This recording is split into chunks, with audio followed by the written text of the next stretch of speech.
Olá, sejam todos bem-vindos ao nosso programa Palavras Cruzadas. Estamos aqui para, uma vez mais, conversarmos sobre a lição desta semana, que será a lição número 10. Né? O comentário tem sido muito interessante, já estamos praticamente quase a terminar. Até parece que começamos ontem, não é? Mas aqui estamos. Seja bem-vindo, Cláudio Durão. Obrigado, Isilda. Obrigado. Ok. Vamos logo começar a nossa lição, porque o tempo passa num instante, não é? É verdade. A lição de hoje é a lição número 10, que tem como título Os Enganos Finais de Satanás, não é? Então, quais são esses enganos, não é? Para que o povo de Deus se possa preparar, digamos assim. O verso áureo da lição diz-nos que santifica-os na verdade. A tua palavra é a verdade, né? A palavra de Deus. Isso está escrito em João 17:17. João, capítulo 17, versículo 17. A nossa lição começa a contar-nos a experiência que aconteceu nos Estados Unidos, não é? Onde um número de pessoas tomou uma certa medicação e ficaram gravemente doentes, e houve mesmo pessoas que chegaram a morrer. Quando se fez a pesquisa, chegou-se à conclusão que essas pessoas tinham tomado o Tilenol, que era um medicamento, não é, para tratar uma certa doença, e esse medicamento estava contaminado com cianeto de potássio. As pessoas aperceberam-se que realmente a medicação que tomavam por uma determinada doença estava contaminada, não é? E, infelizmente, foi uma situação que até hoje não se conseguiu perceber quem é que fez, quem foi o causador, não é? A lição faz-nos essa relação para dizer que o livro de Apocalipse também avisa, não é? Avisa os habitantes da terra que estamos bebendo o vinho de Babilônia, não é? As falsas doutrinas, os falsos ensinos, e esses falsos ensinos levam-nos a quê? Levam-nos à morte. Né? E não é uma morte temporária, leva-nos à morte eterna, não é? Mas, além da advertência desse perigo, conforme sabemos é o objetivo da Bíblia, também tem a solução, não é? A solução, Deus dá a advertência e também não nos deixa assim sem o antídoto, sem a proteção, não é? A proteção que Ele nos dá contra esse veneno espiritual é realmente a mensagem dos 3 anjos, não é? A mensagem dos 3 anjos é o que vamos, nesta semana, dar uma vista de olho contra os enganos finais de Satanás.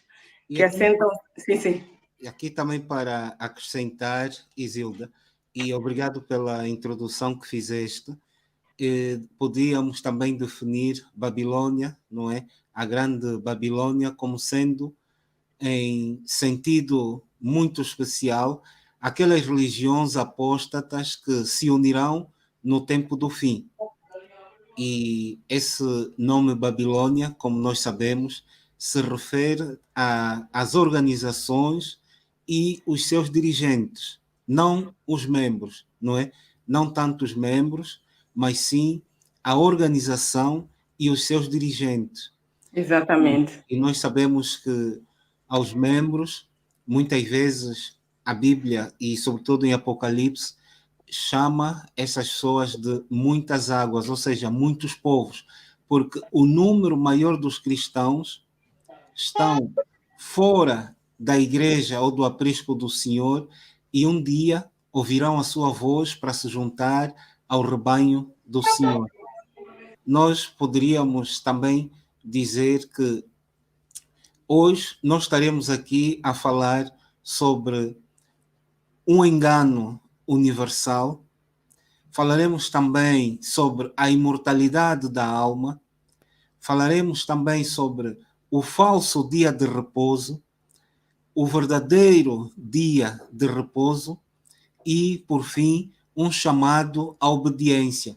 Então, o nosso tempo aqui, a conversa vai girar em torno desses subtemas que nós já dissemos.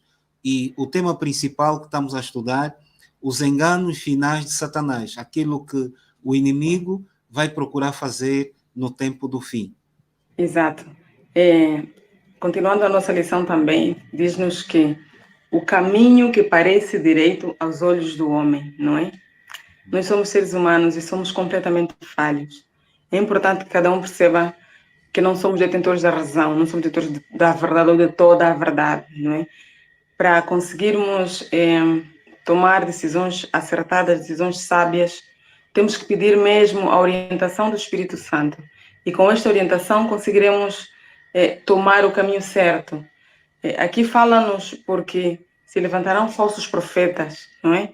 Se levantarão falsos cristos, farão sinais, farão maravilhas e que enganarão, se possível, até os escolhidos. Acho que esse é um tema muito conhecido ao nível, não é, dos cristãos, mas às vezes talvez levamos um pouquinho isto de ânimo leve, não é? Pensamos que se calhar isto é para aqueles que não conhecem a palavra de Deus, não é? Não, é para os cristãos de uma forma geral.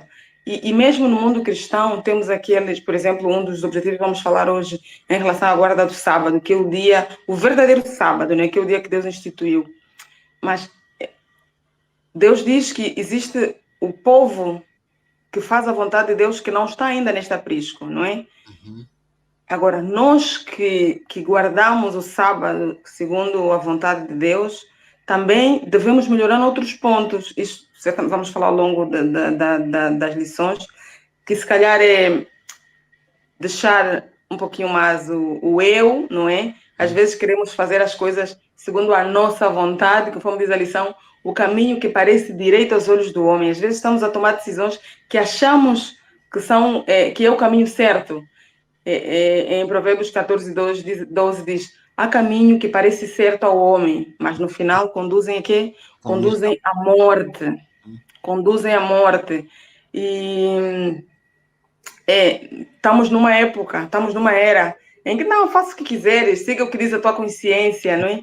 Numa época em que as coisas estão completamente pervertidas por causa deste princípio.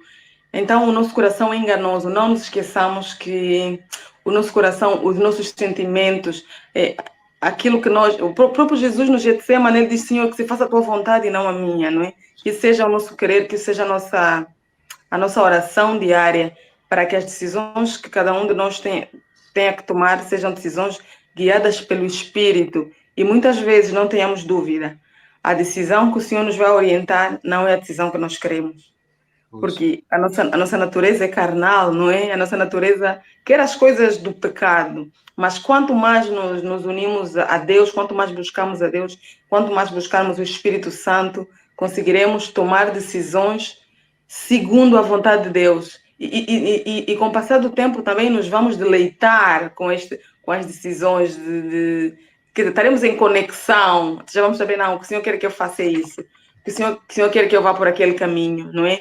E assim as nossas decisões serão mais sábias, serão decisões acertadas, não é? Decisões assertivas. Porque, na verdade, para que isso aconteça, nós precisamos de render o nosso coração, a nossa vida, ao poderio do Espírito Santo. Completamente. Porque aqui quando diz que Satanás, nos últimos tempos, fará grandes sinais e prodígios e que, se possível for, enganaria até os escolhidos, os escolhidos quem são? São os fiéis, aqueles que guardam a lei de Deus, não é? Os 10 mandamentos, sobretudo. E se nós não rendermos o coração e a vida ao Espírito Santo, então é o que o autor nos chama a atenção, que muitas vezes o nosso coração tem sentimentos que são enganosos, porque nós não podemos esquecer que nós somos essencialmente pecadores. Por mais boas ações que nós façamos, por mais bons pensamentos que existam na nossa cabeça, mas nós somos essencialmente pecadores. E, como disse Isaías, que até a nossa própria justiça são como trapos de imundícia, ou seja, não há nada de bom em nós. E nós precisamos de vigiar para que o caminho que Deus escolher para nós seja aceito por cada um de nós, para que nós peçamos a Deus que Ele nos conduza e nos dê força para seguirmos neste caminho, porque os caminhos de Deus são diferentes dos meus. Aquilo que Deus decide para a minha vida é completamente contrário ao que eu penso, o que eu idealizo. Às vezes, o emprego, os desejos que eu tenho, os sonhos para o futuro, são completamente adversos ou contrários àquilo que Deus quer para mim. Agora, estou em condições de aceitar isso? Essa Essa é a questão. é que é a grande questão. Eu acho que podemos ligar já com a lição a seguir, não é? A velha mentira da imortalidade. E essa questão da imortalidade da alma começou há muito tempo atrás, quando o inimigo apareceu aos nossos primeiros pais e colocou em dúvida o caráter de Deus, dizendo que se eles comessem do fruto da árvore proibida, jamais morreriam, quando Deus de antemão já tinha os avisado que no dia em que dela comerem, eles certamente conheceriam o que é bom e o que é mau. Pois, como dizia, que essa questão da imortalidade da alma hoje está muito presente na vida das pessoas, dos cristãos e mesmo, e sobretudo os não cristãos, porque o ser humano, desde que o pecado entrou no mundo, nunca aceitou a ideia da morte, a ideia da separação, de que nunca mais veríamos o nosso ente querido. Essa ideia não cabe na nossa cabeça. Até mesmo nós, chamados cristãos, temos grandes dificuldades de aceitar a morte. E não é por acaso que hoje até cristãos como nós aceitam de alguma maneira essa questão da imortalidade da alma. Precisamos de cuidar, porque o inimigo, com isso, ele procura ganhar um campo muito mais perigoso, que é o do espiritismo. E quando já somos enredados pelo espiritismo, aí pode começar a nossa decadência espiritual. Muitos, não acreditando nisso, foram levados para um campo muito perigoso e hoje já não fazem parte dos caminhos do Senhor. Então, nós precisamos de guardar, vigiar, porque essa questão da imortalidade da alma é muito séria e muitas vezes nós olhamos assim de uma forma muito suave, mas que nos pode custar a eternidade. Exatamente. Em todo lugar agora nós encontramos formas subliminares de espiritismo, não é? Até nos desenhos animados para os nossos filhos. Nós crescemos achando normal a imortalidade da alma, não é? Eu me lembro quando era mais nova, um dos meus sobrinhos faleceu, e eu olhava para o céu e via a estrela que mais brilhava, achava que era ele. Na altura eu era católica, não é? E foi assim que eu cresci, foi assim que eu aprendi, não só pela uma questão religiosa, mas por uma questão secular mesmo. A própria televisão, a própria mídia, o mundo todo pensa assim. Exato. A semana passada ainda falei com uma colega, uma senhora já de 50 e tal anos, ela disse: tu acreditas? De alguma forma ela sabe que eu sou cristã, então coisas espirituais ela vem falar comigo. Tu acreditas que há anjos que ouvem as nossas orações? Eu disse: claro que sim. Pois, porque eu, quando tenho alguma situação, eu peço ao meu avô que morreu há muitos anos, e peço, quer dizer, falou os antepassados dela que já morreram há não sei quanto tempo, e eles ouvem a minha oração, dizia ela: espera aí, isto é outra coisa. E para ele é a coisa mais normal, e o anormal, se calhar, é dizer que a pessoa quando morre não vai para o céu, não é? Exatamente. O anormal, então temos um trabalho, e Satanás mesmo espalhou, não é? A maior parte das pessoas, infelizmente, está no engano, às vezes não por serem más pessoas, não, mas pelo facto de estarmos nesse mundo. Por isso que o trabalho que temos que fazer é um trabalho grandioso, não é? É um trabalho árduo. A seara é grande, não é? Precisa de ser feiros. E a começar dentro da própria igreja. Exato. Porque se nós aceitarmos essa doutrina da imortalidade natural da alma, nós estamos a contradizer aquilo que a palavra de Deus nos diz. palavra de Deus nos ensina que a morte é um sono do qual Deus nos vai despertar no último dia, na ressurreição final dos justos. Então nós precisamos de crer nessa palavra. Porque se acreditamos na imortalidade da alma, para que mais Jesus virá? Para Exatamente. quem Jesus virá? É que, no fundo, desacreditando um dos princípios pilares, acabamos jogando por terra outras coisas essenciais, não é? Como a vinda do próprio Jesus Cristo. Pois. E se os nossos entes queridos, quando morrem, vão para o céu, por que é que nós precisamos da segunda vinda? Anula completamente. Completamente. Porque as pessoas já vivem bem, já estão na eternidade. Então, isso são questões para nós estudarmos. Vamos ligar com a questão da falsa adoração, não é? Babilônia, o centro da adoração do Deus Sol. E nós aqui nesta lição, o essencial é notar que a adoração ao Deus Sol tem muito a ver com o falso culto que foi introduzido no cristianismo.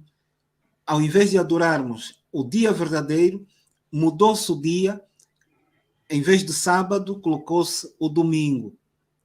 E esse dia do sol levou muitos cristãos, e não só, a encararem o domingo como o verdadeiro dia, não só de adoração, mas também de descanso.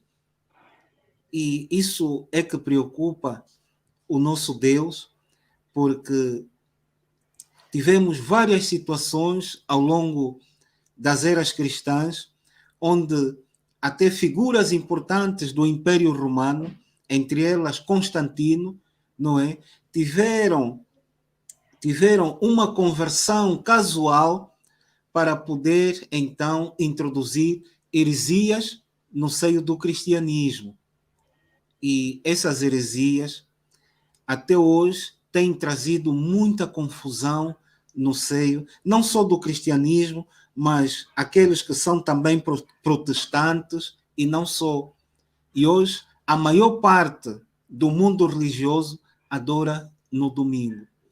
Uma minoria adora o sábado. Então, isso também nos faz ver que, como cristãos, nós precisamos de estar atentos para percebermos os tempos em que estamos a viver. Exato. E a lição ainda nos diz, então, qual é a nossa única salvaguarda, não é? Porque se temos que fazer se olharmos à nossa volta, vamos ver quão prevalente é, não é? A guarda do domingo como o dia da adoração, tanto a nível do cristianismo como a nível de outras religiões, não é? O dia central da adoração é o domingo.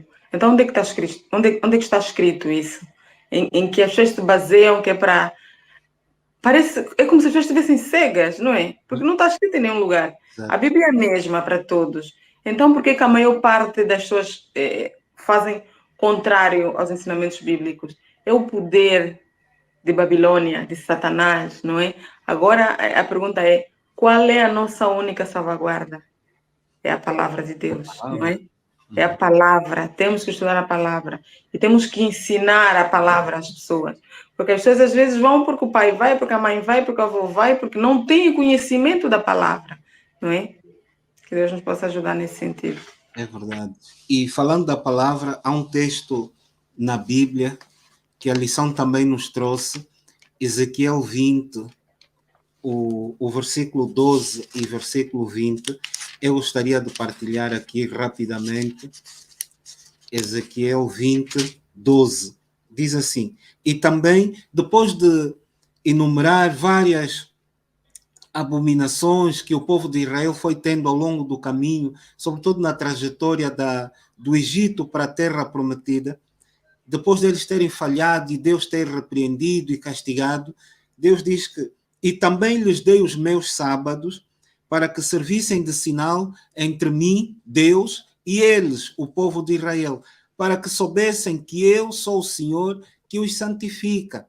E o versículo 20 do capítulo 20 de Ezequiel: e santificai os meus sábados e servirão de sinal entre mim e vós, para que saibais que eu sou o Senhor vosso Deus. Ou seja, esse mandamento do sábado não foi dado apenas para os judeus. Esse mandamento veio antes mesmo do povo judeu ter existido. Já no Éden, Deus tinha criado o sábado. A história da criação já nos remete à ideia de um Deus que parou a sua criação ao sexto dia, ao sétimo dia descansou. Exato. Por isso é que o livro de Apocalipse, capítulo 14, versículos 6 e 7, quando nos diz que adorai aquele Deus que fez os céus, a terra, o mar e as fontes das águas, nos está a pedir que nós nos lembremos dos mandamentos do Senhor, sobretudo o mandamento do sábado. O mandamento do sábado está implícito nessa mensagem dos 3 anjos. Exato. A lição também nos diz que somos chamados à fidelidade e que precisamos de graça para obedecer, não é? Ninguém, por mais que queira, por mais que se esforça, vai conseguir obedecer. No início, pode até tentar, mas vai ser de uma forma muito custosa, mas depois, mais tarde ou mais cedo, vai desistir, não é? Só através da graça de Deus, só através da ajuda do Espírito Santo é que conseguiremos fazer a vontade de Deus.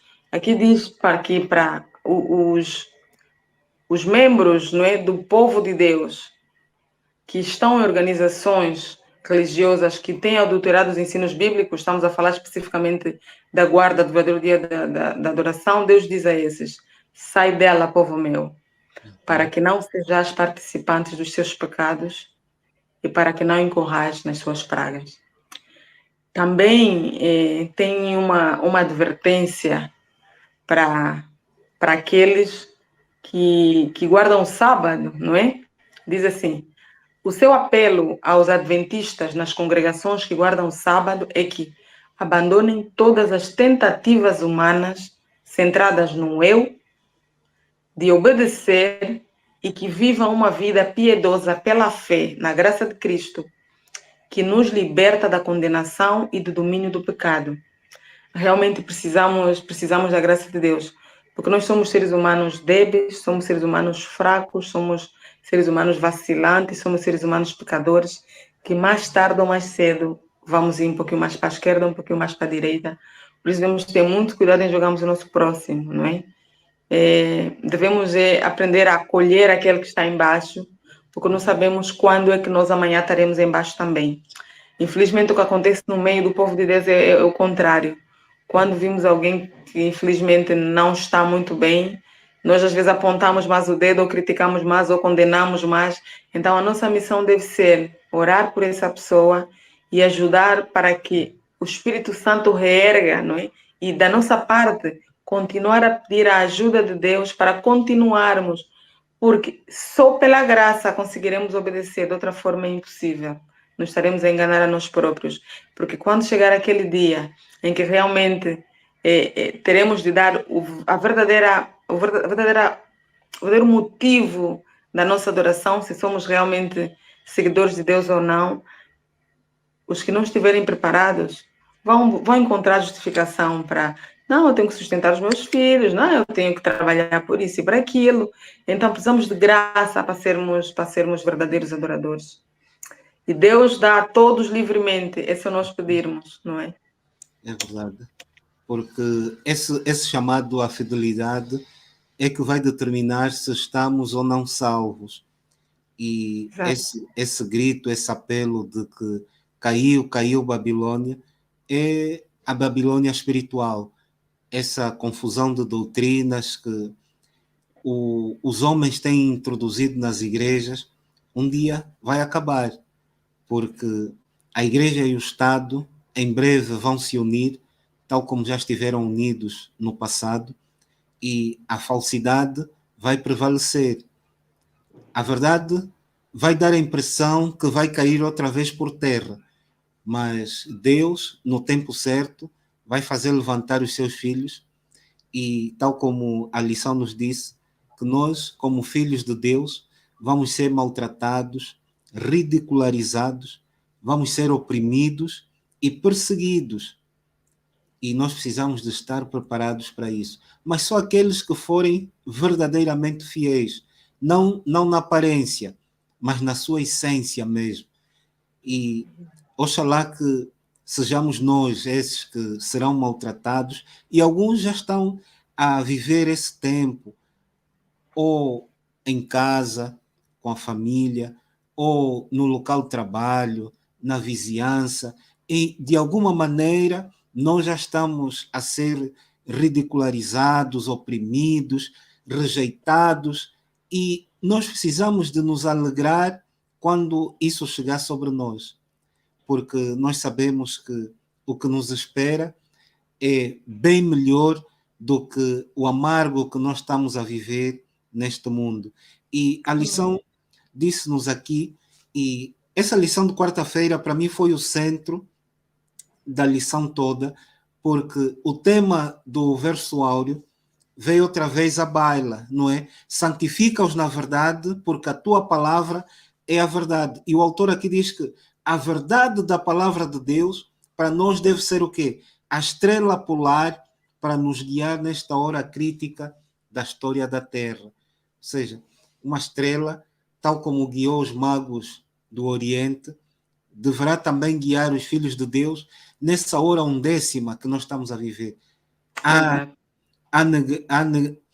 há nuvens escuras, quase que nós não conseguimos olhar com nitidez o caminho em que estamos a percorrer, mas somos guiados por uma estrela, por uma voz que por trás de nós nos diz: o caminho é por aqui, não vais para a direita, vai, siga em frente. Nós muitas vezes a duvidar, sem ter certeza de onde vamos, mas nós confiamos na guia e na condução dessa voz. E Amém. oxalá que nós sejamos verdadeiramente conduzidos pelo Espírito Santo, que é o que nos falta. Porque, Amém. tal como a Isilda disse bem, só a graça é capaz de nos fazer obedecer alguém que nós amamos, alguém que nós conhecemos. Porque de outra forma, de outra maneira, nós não vamos conseguir. Nós como humanos, a nossa tendência é resistir à obediência. O pecado causou muitos estragos na nossa estrutura anatômica. Nós dá a impressão que somos aversos à salvação, somos contrários a tudo aquilo que Deus pede para que nós façamos. Exato. Então, o Senhor nos chama, é mais um apelo para voltarmos, é mais um apelo à fidelidade, não é? Se de alguma forma fomos infiéis ou temos sido infiéis a Deus, Deus nos dá uma segunda oportunidade, nos dá uma terceira oportunidade, Deus nos dá todas as oportunidades possíveis enquanto a porta da graça está aberta. Portanto, vamos voltar. Nós notamos a confusão que existe, não só a nível do cristianismo, mas a nível da própria igreja. Nós notamos coisas que eram impossíveis há anos atrás. Mas pronto, vamos nos adaptando. É uma dentro da igreja vivemos Babilônia dentro da igreja muitas vezes, né? Então vamos voltar à fidelidade, vamos voltar aos princípios, que é isso que o Senhor pede de nós, para que então dessa forma possamos desfrutar do novo céu e da nova terra. Amém. Que o Senhor já preparou para cada um de nós. Ok. Então nós concluímos esse estudo dizendo que a Grande Babilônia se refere à grande união religiosa, não é? Uma união tripla do papado, o protestantismo apóstata e o espiritismo. E nós precisamos de vigiar contra tudo isso, porque muitas vezes nós criticamos os membros dessas igrejas, mas na verdade eles também são vítimas de um sistema. E nós precisamos de continuar a amar estes nossos irmãos, para que no tempo certo, quando Deus disser, sai dela, povo meu, nós tenhamos condições de abraçar esses nossos irmãos. E para mim é uma oração, acredito que a Isilda também deverá ter notas finais para esse estudo, antes de nós terminarmos. Obrigada, Cláudio, já foi tudo dito, estamos mesmo completamente em cima da hora. Ok. E que o Senhor nos possa abençoar a todos, não é? E que possamos ser fiéis ao Senhor, certamente, somente com a sua ajuda, que Deus está pronto a ajudar-nos a todos. Que Deus nos possa abençoar. Amém.